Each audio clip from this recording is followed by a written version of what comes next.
Welcome to Steelers Weekly. I'm your host, Brian Schmidt, and with me, as always, former Pittsburgh Steeler wide receiver Dwight Stone. Dwight, how you doing tonight?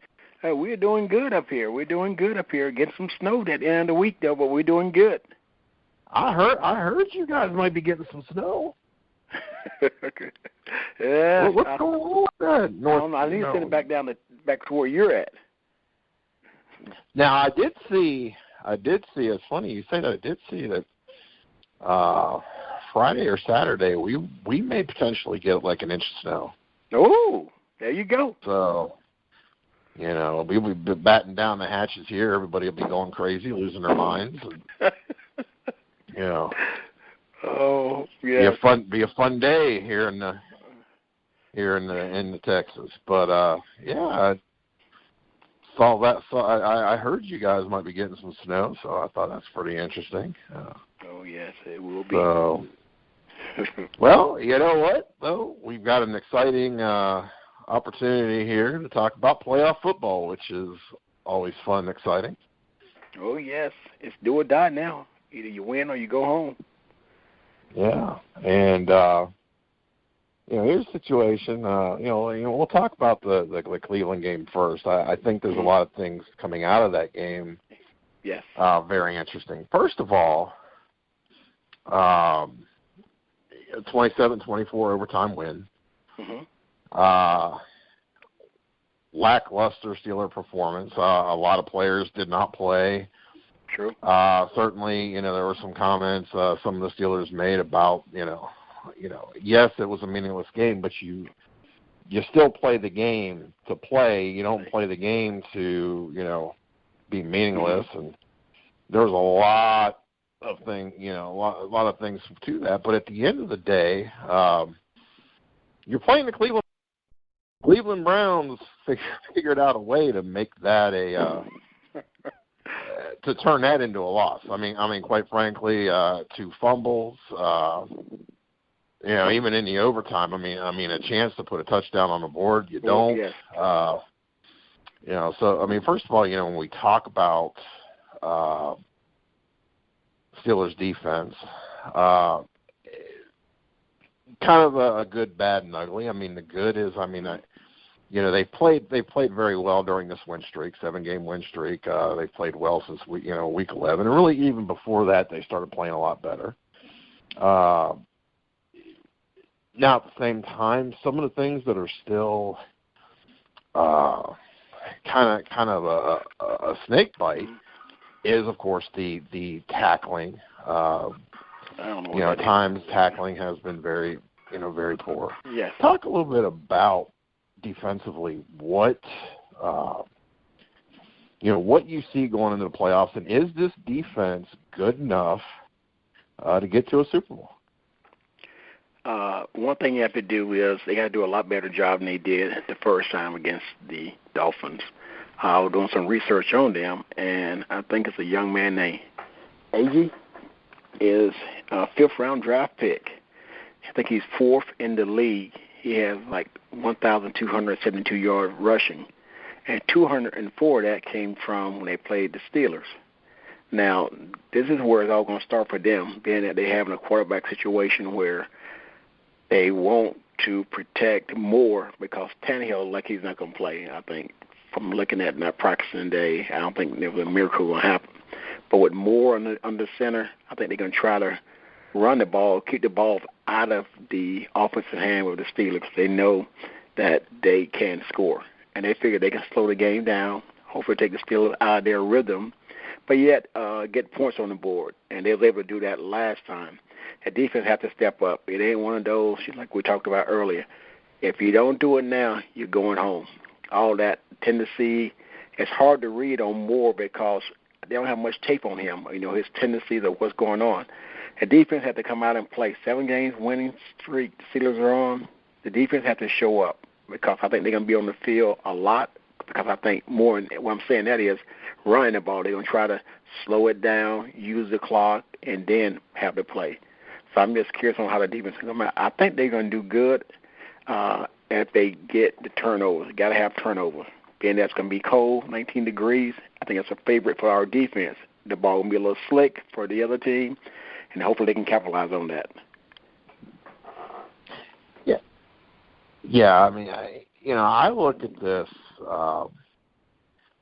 First of all, and when you put everything in perspective in this game, I mean, before we even talk about the Steeler offense, when you put the perspective of defensively what this game means, I think it's important to look at hey, defensively we have played better. Mm-hmm. As the season has gone on, we've improved. This is not a great Steeler defense by any stretch of the imagination. But the one thing that they've done as the season has gone on and they've gotten better is turnovers, That's right. Interceptions, fumbles, things like that. So, when we look at for instance, when I look at the Cleveland game.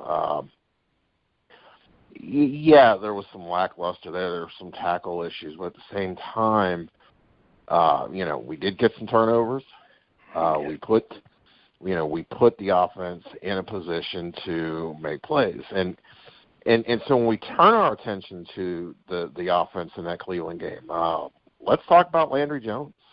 Yes. The Steelers' resident backup quarterback punching bag, and many times for good reasons. Here's a guy who, let's be honest, he's not had the best Steeler career. Exactly. But does this game, now again, we temper the fact that this is against the Cleveland Browns, does this game instill confidence in you to re-sign him, or is it a matter of time to find another backup quarterback, and is Mecklenburg maybe that answer? Oh man, I wanted him to have a game out this world. Even though he didn't have Bell, he didn't have Brown, but he had D'Angelo. Them guys are not bad backups. If you look at it, I'm just looking at. I don't think they're gonna hang their hat on him because the first half and every time things started off, they need somebody who they know that they can depend on. I think the young man, I wish he had done better, but I don't think the Steelers are going to put their hat on, him being the prince to take over the throne after Roethlisberger leaves. I don't think they're going to pull the trigger with him. I think they're going to let him go and seek someone else. Yeah, first of all, I mean, you're always going to look at the full body of work. Yes. And his full body of work has not been impressive in any way, shape, or form.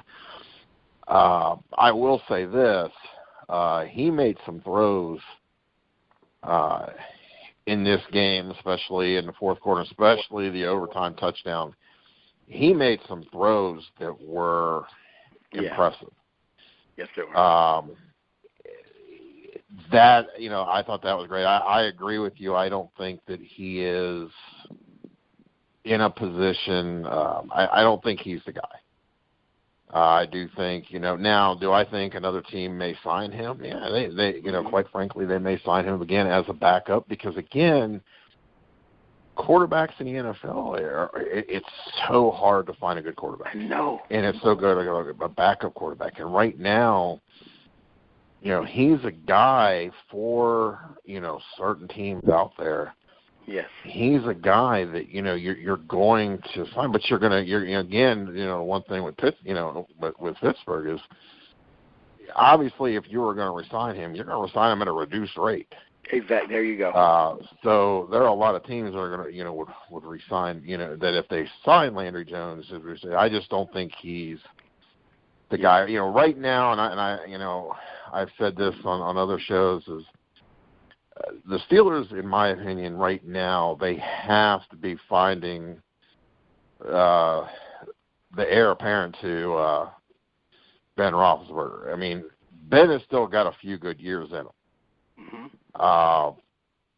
But at the same time, you need a guy that doesn't have to come in and be the guy. The thing that concerns me when we talk about 2 years from now, 3 years from now, I would rather have a guy that's there that is going to be able to be plugged into that starting quarterback position than be in a position to where we're going, oh boy, we got to find that guy, because yes, it's so hard to find a good quarterback. Yes, it is. And I think the idea, obviously Landry Jones is not a guy that is going to be that guy. So now, you really have to do your homework. If you're going to draft a quarterback, you've got to find that guy. I mean, I can tell you, I would love to have Philadelphia's quarterback. Oh, wouldn't that be nice running behind Ben? Yeah, I would love to have that guy.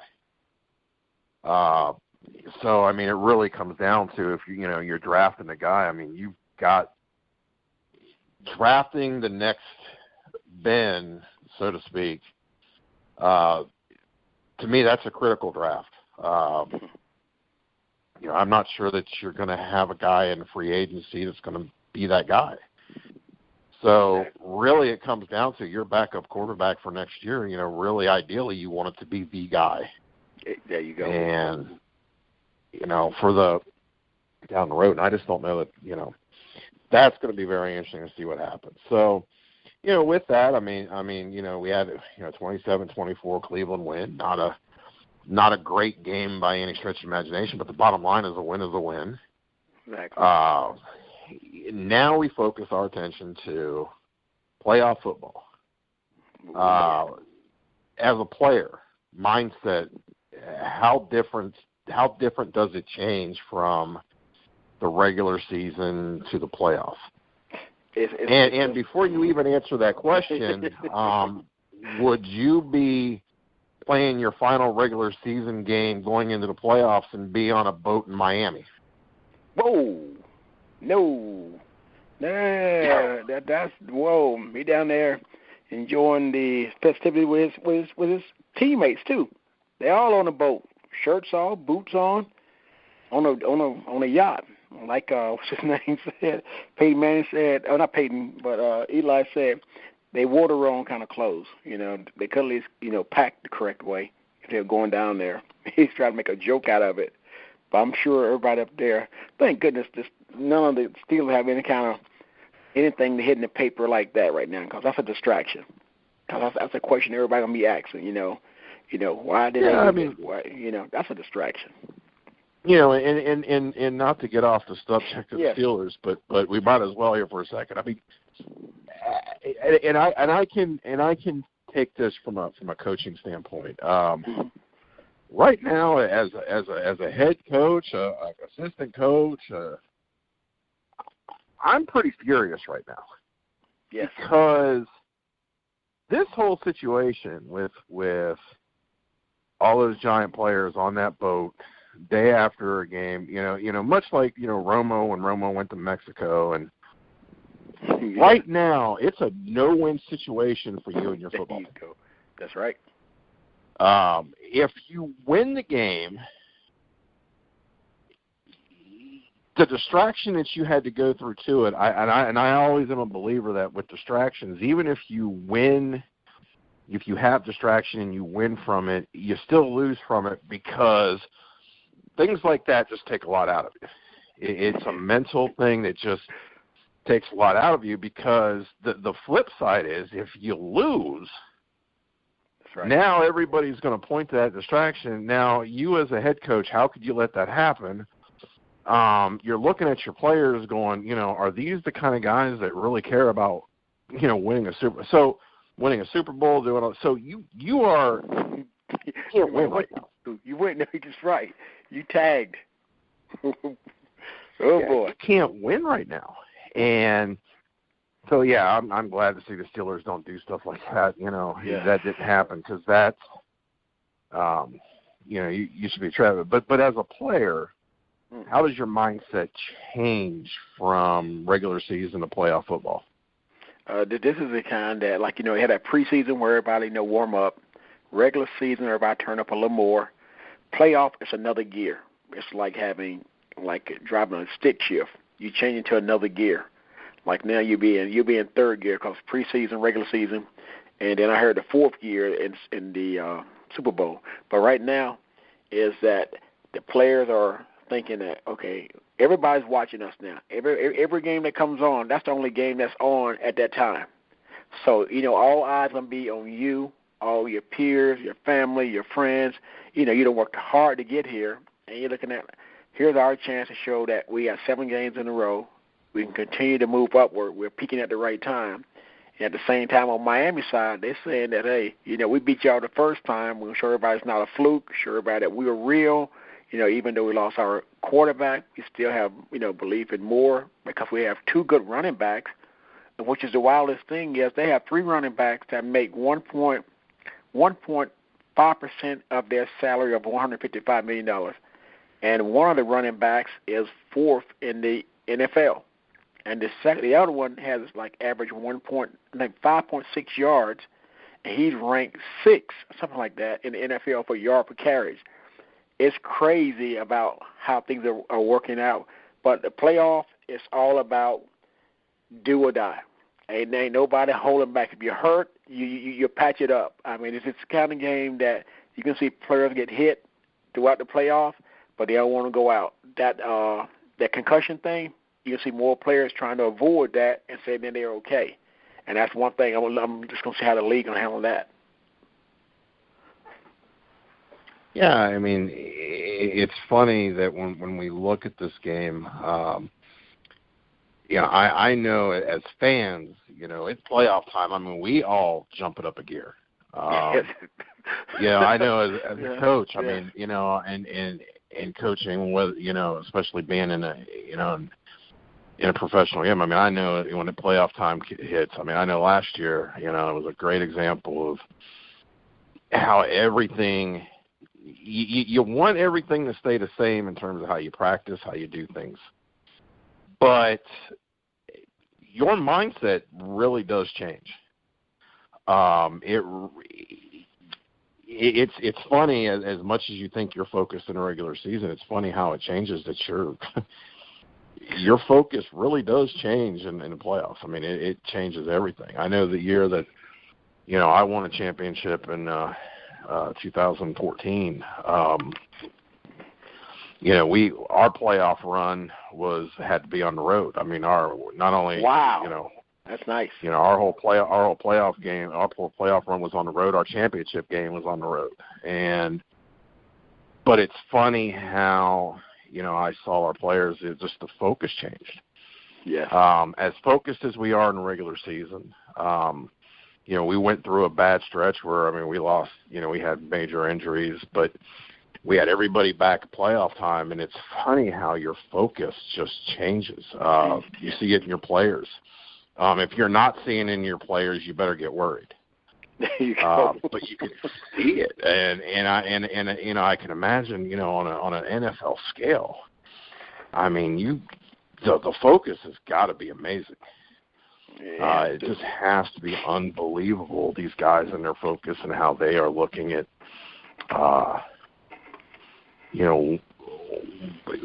wanting to have that ring. I can only imagine being in an NFL office and NFL practice right now.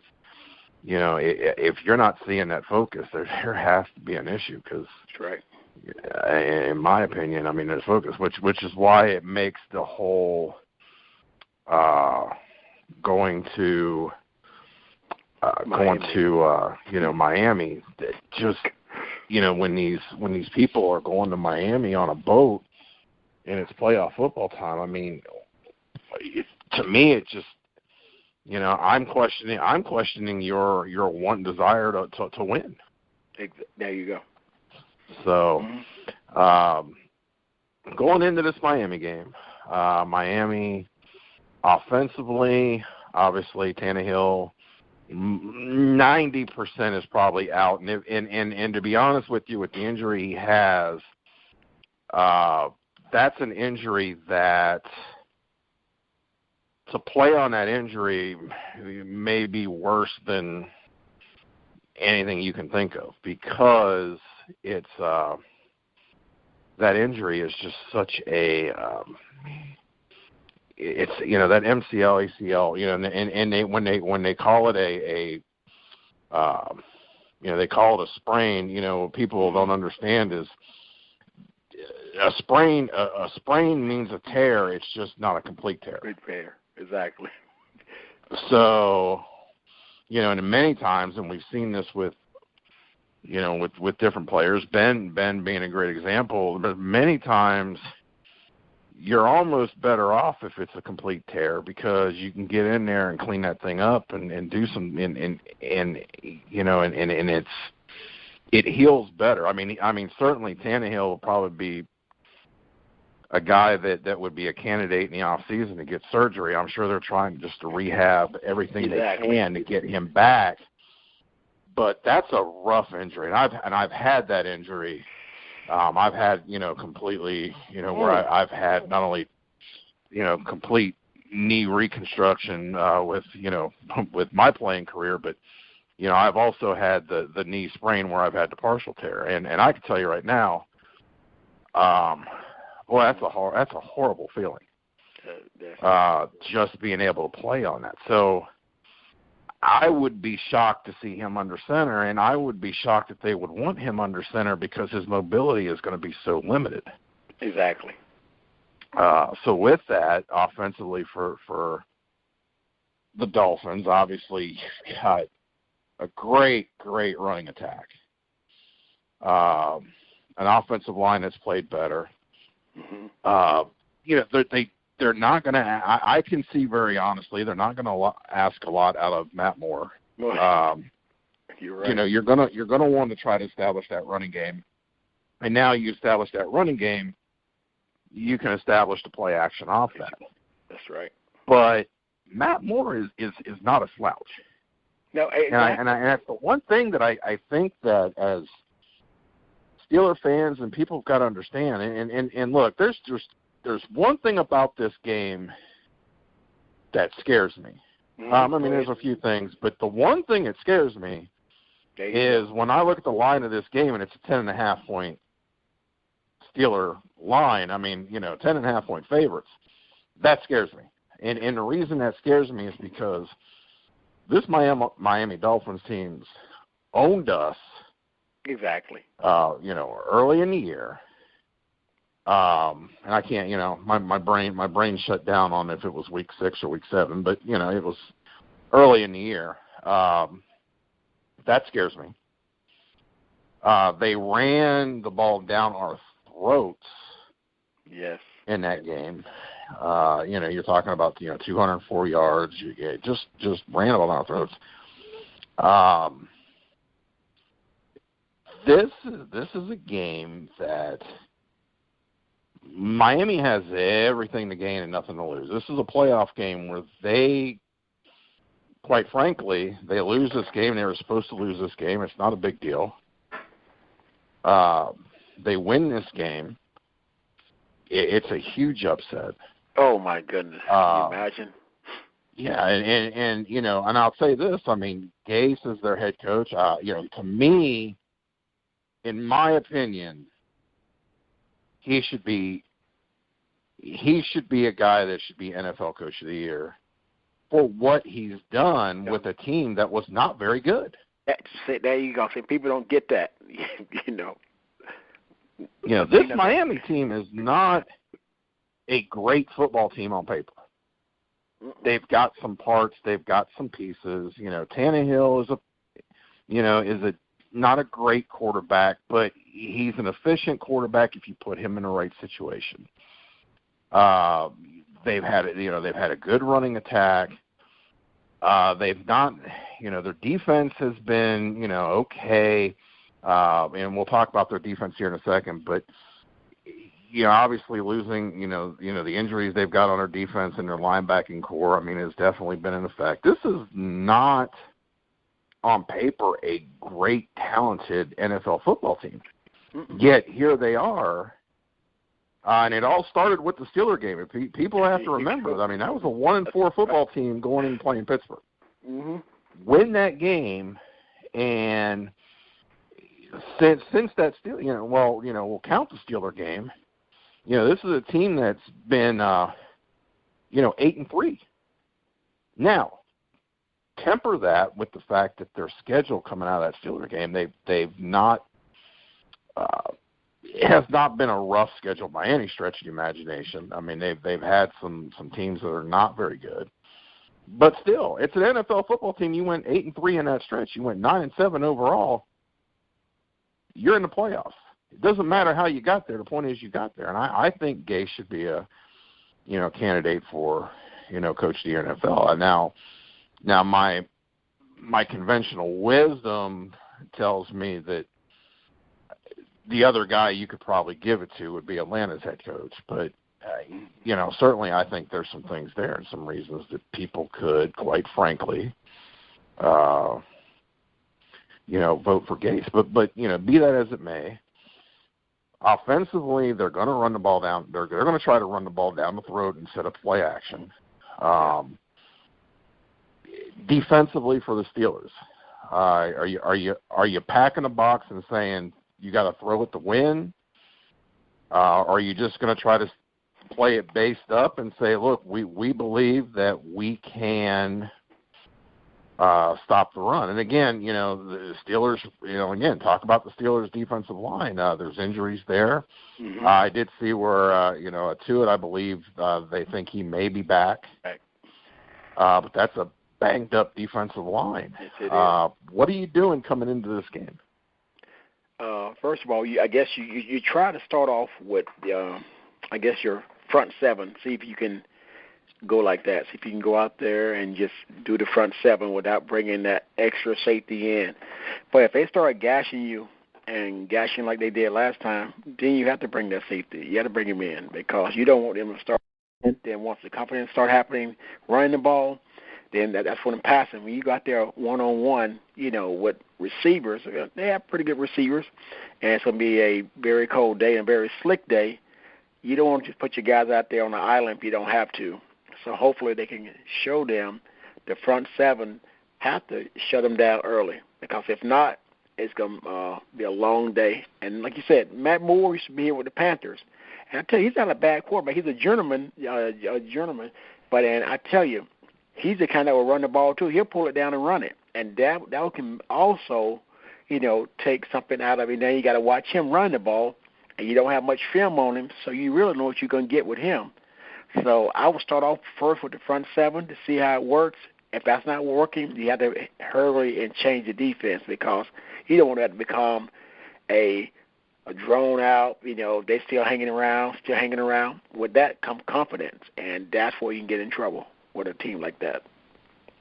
Yeah, and I thought that was a great point.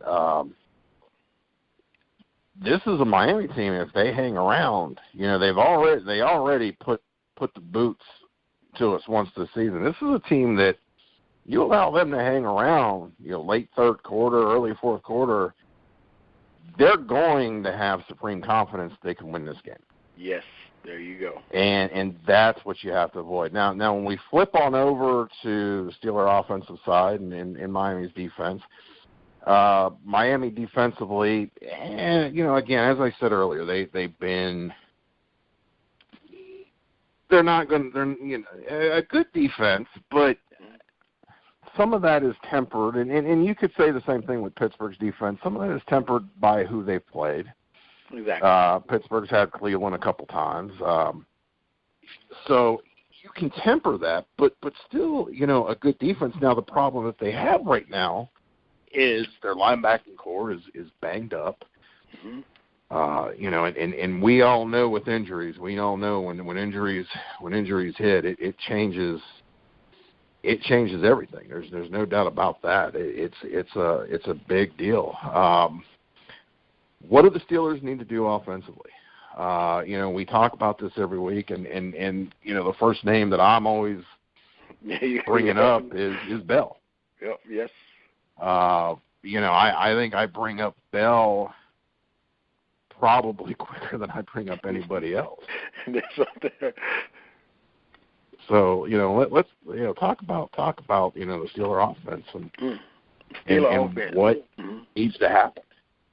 I mean, that line, like you say, it's going to start with up front with the Hogs. I guess I'm using the Redskin terminology. But, yes, it starts with them because Dominican Sue, if you can somehow, because, he's going to come because this is his time he's going to showcase. He's supposed to be, a little more boisterous than normal. He's saying that I'm going to show, everybody's going to show their best talent in the playoff.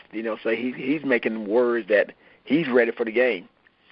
And we have to get, like you said, you have to get Bell going. I mean, if you get him going, that makes so much. So the other options are great. Then you got your tight ends, then you got your screens, then you got Brown, then you got Jesse James. I mean, you got everybody. That opens up everything because if you can make them bring down a 8-man front to try to stop the run, then you can open up other things. And that's what they have to do. The line is going to be the key. I think that everything weighs on how the line blocks their fronts. And if they can get Bell going, I tell you, it'd be a great day for Ben just to chip away, with the tight ends, chip away with the running backs out the backfield. If there's something come open downfield, go downfield. But start off, like you said, with the running game. Make them tell you that you're not going to run today, And if not, I try everything with Bell. Like you said, that's my first choice on offense.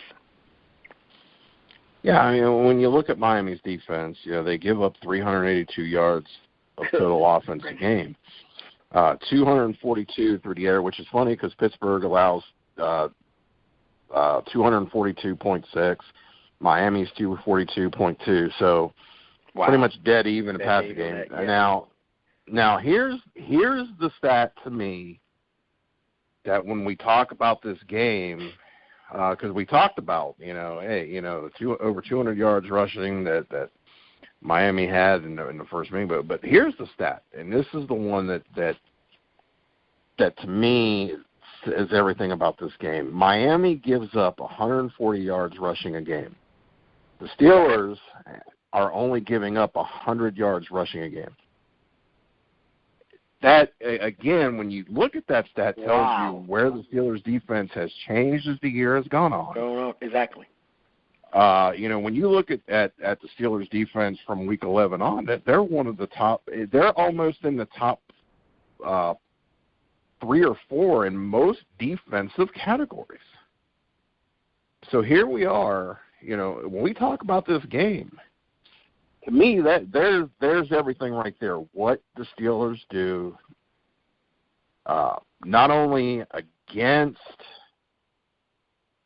the Miami rushing attack, but our ability to be able to run the football because, as we've seen, and one thing with the Steelers offense this year, as we've seen, they have not necessarily put a complete running and passing offensive football game together in the same game. We've had games where we've run all over people and not thrown the ball well. We've had games where we've thrown the ball all over everybody and not run the ball well. To me, this is a game where offensively you get the ball in the Bell's hands as we've done. You get that running game established. And now you're able to throw the football. To me, Miami, it's going to create a huge problem for Miami. Yes. And in my opinion, and the thing is this, and here's the other thing, and this is where when we talk about Bell, we talk about Ben, we talk about Brown. Here's a name that I'm really hoping is going to be back because I think he's a big deal, and that's Green at tight end. Yes. Oh, yeah. In my opinion, in this playoff run, the one guy offensively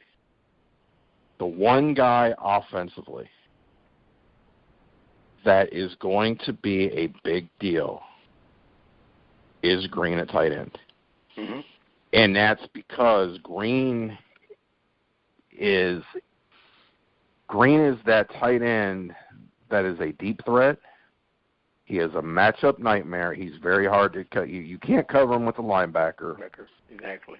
And yet he's still very good at getting open against safeties. He's great coming down the middle of the field against zone coverage. I mean, look, he is the Steeler version of Gronk.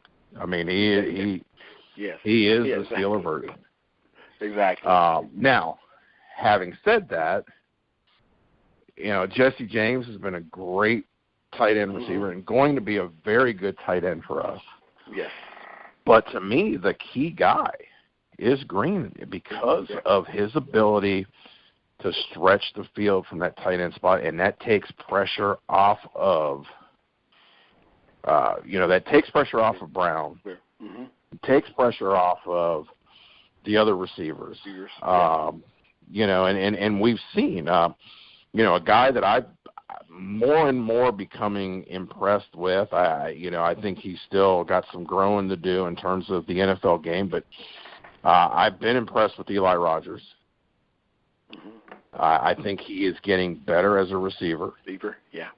I think he has continued to improve. I mean, when you look at, what he's done as this year has gone on, I think I feel like he's gotten better. And I mean, you as a receiver, I mean, do you feel like he's gotten better, or do you feel like obviously I think he still has some growing to do. But do you feel like he's gotten better? I mean, here's a guy with 48 catches on the year. Exactly. If you look at the Steeler receivers, and before you answer that question, I want to give you this stat because I think this stat. Obviously, the leading Steeler receiver is Antonio Brown with 106 catches. Okay. The next Steeler receiver has 75. Who do you think that is? I only call him because I know, because I read about it, the running back. Yeah, Bell has 75.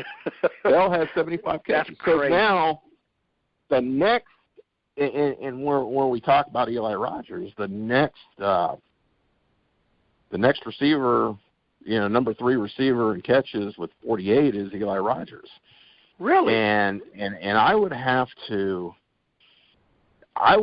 look, but I'm going to almost bet money that of his 48 catches, I'm going to have to bet that his catches have been – I'm going to have to say he's had more catches in the last 7 to 8 weeks than he did the first 8 weeks. We'll cut the season in half. I'm going to bet money because the one thing that I can say is he's a guy that as the season has gone on, I've noticed more. That's nice. That's good. I've noticed him more. Now, obviously, Jesse James with 39 catches. Jesse has been a quality, very good possession, get the first down tight end. I think he's had a great year.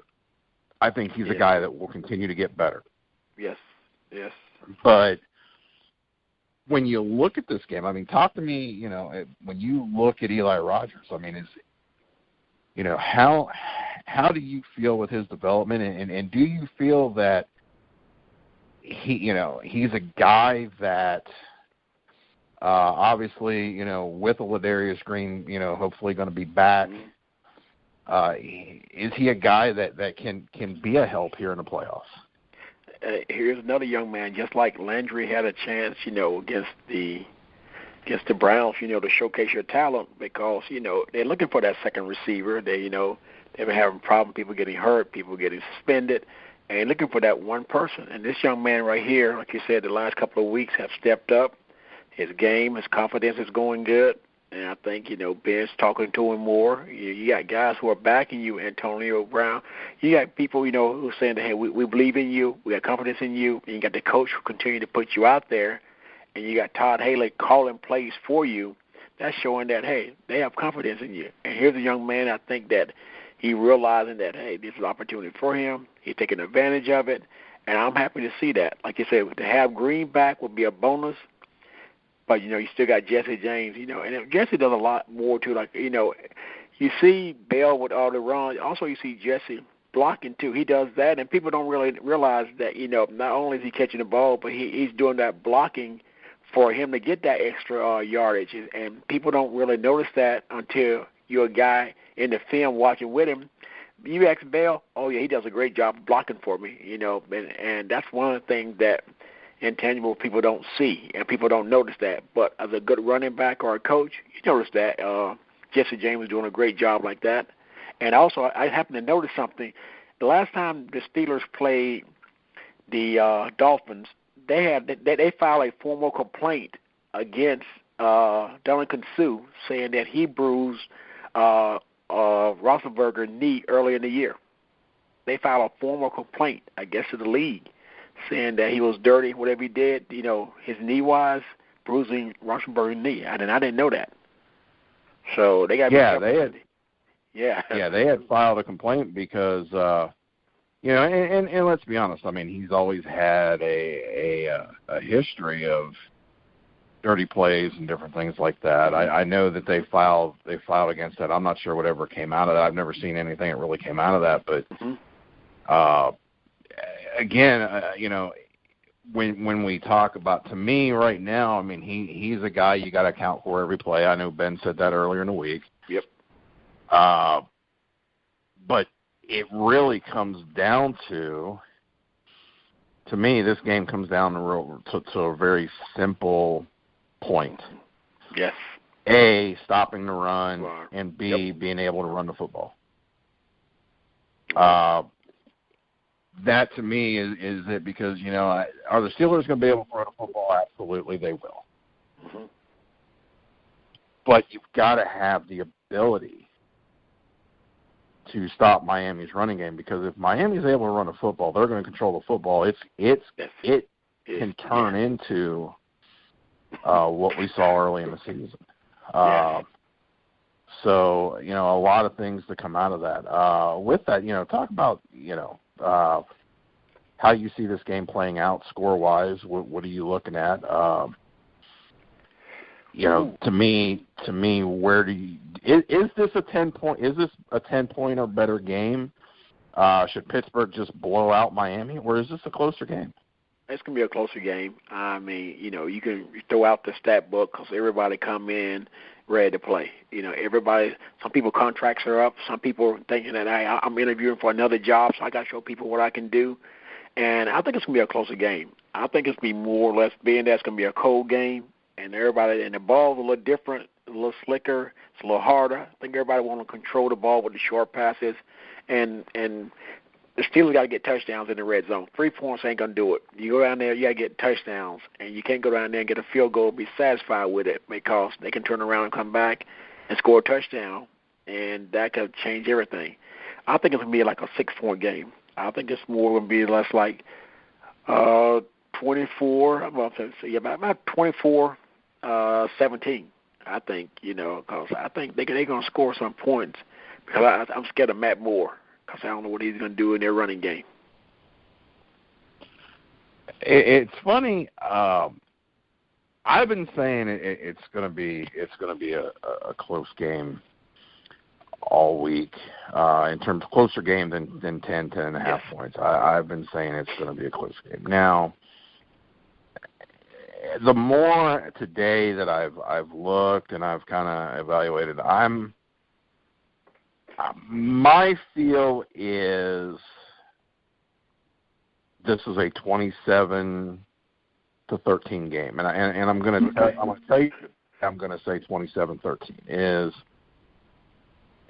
The Steeler defense has played so much better as the year has gone on, but especially Week 11. This is very much not only a playoff game, but let's be honest. When you get an opportunity to avenge a loss that quite frankly, I mean that Miami loss. Let's be honest. I mean, people. I mean, and I know that.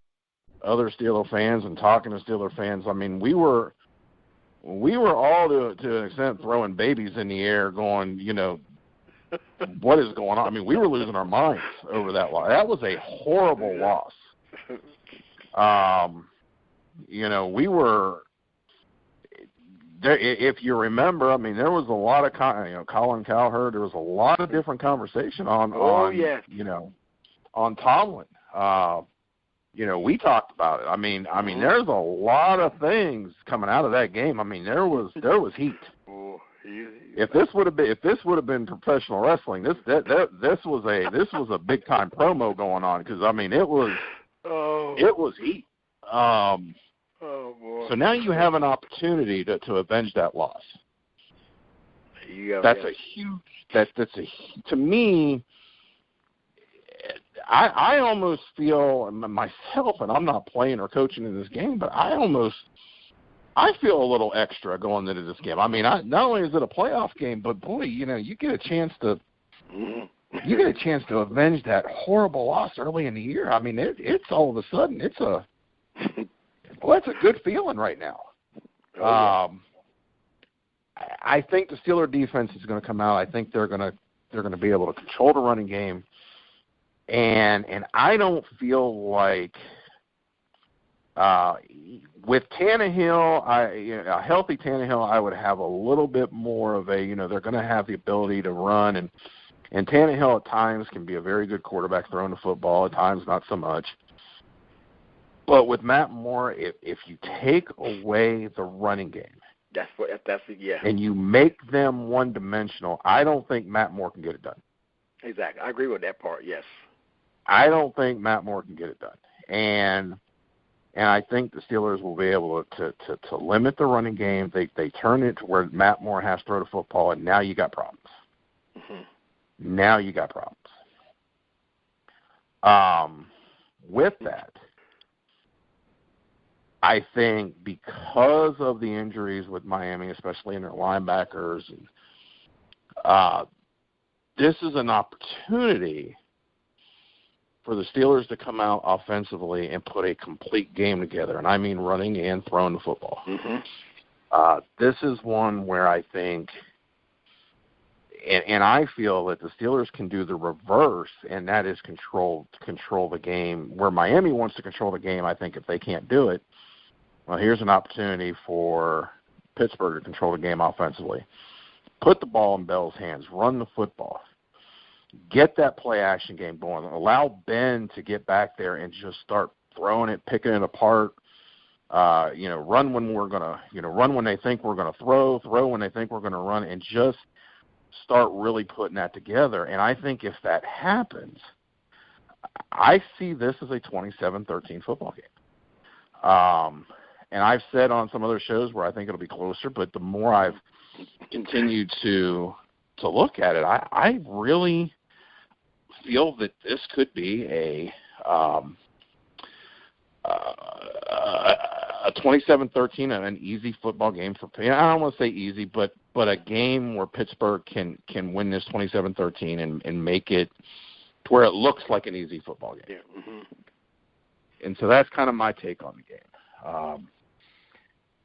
Now, I mean, we can come back here next week and talk about a 28-27 barn burner, but that's where I'm looking at. So, I think game at least. I hope it's entertaining for Steeler fans. Yes. Dwight, any final words on this game? Any thoughts? Hopefully we'll be talking next week about another win and taking it to whoever we're going to play the following week. That sounds good to me. Yeah, I'm excited. I mean, it could be very interesting to see who we're going to end up playing at. Right now, conventional wisdom, I believe, would be probably Kansas City. Mm-hmm. Which that'll be in Kansas City, so that could be interesting. But would it be? Yeah, it would be in Kansas City, wouldn't it? Mm-hmm. I think where that would be. I meant to look at that. I looked at that once already, and now my brain shut down. No, yeah, that would be in Kansas City because they're number 2 seed. For some reason, all of a sudden, I still wanted to have Oakland as the number 2 seed for some reason. Exactly, that's right. They lost to goodness. Come on.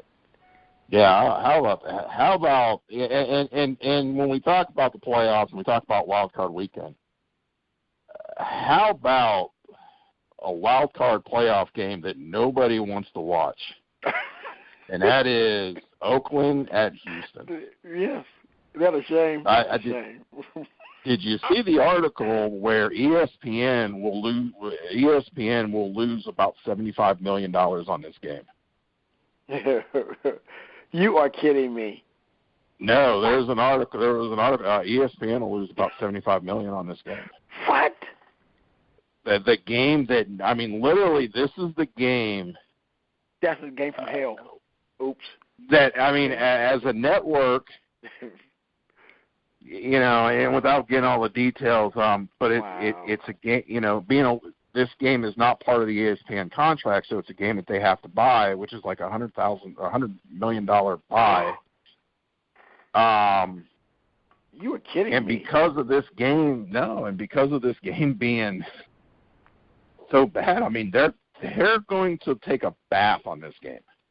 Oh, they are taking a bath on this game.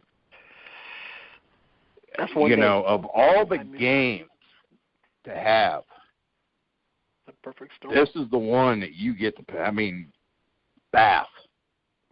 Like their execs have got to be sitting there right now with a drink in their hand, going, "Oh man, oh my! How did we draw the short straw on this one?" This one exactly. There's some other networks happy that they ain't have it. I know some other networks that thank goodness we don't have that game. Yeah, I mean, I know from my standpoint. I mean, I'll tell you right now. I mean, will I watch that game? I doubt it. There is nothing. I mean, if Derek Carr was playing in that game, I would probably watch it. I like watching Derek Carr. Yeah. Houston has absolutely given me zero excitement to watch all year. They are worse than watching paint dry. Oakland, I've enjoyed watching, but now, I mean, they're down to their third-string quarterback. Wow. I picked Oakland to win this game only because I can't pick Houston. I cannot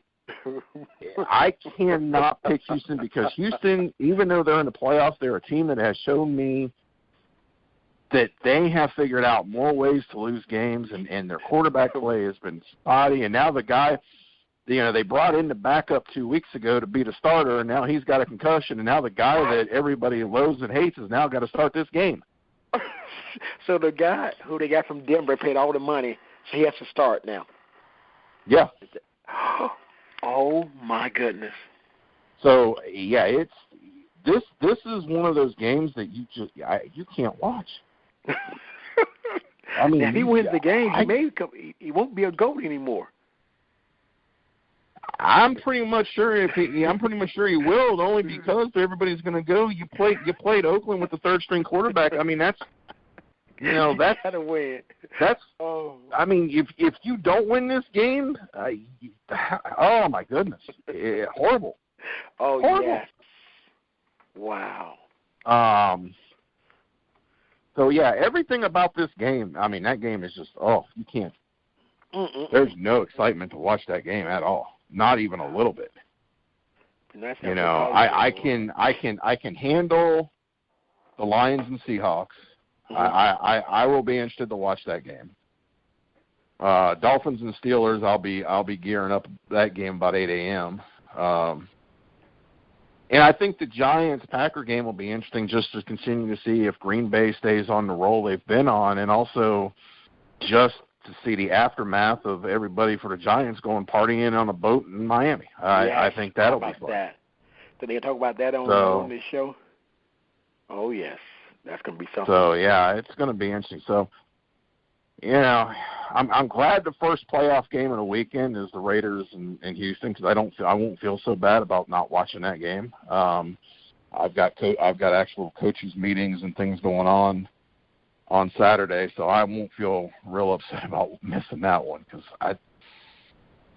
I can't get excited. Talking about that game last night on one of the shows, I mean, there's no excitement in that game. There's none.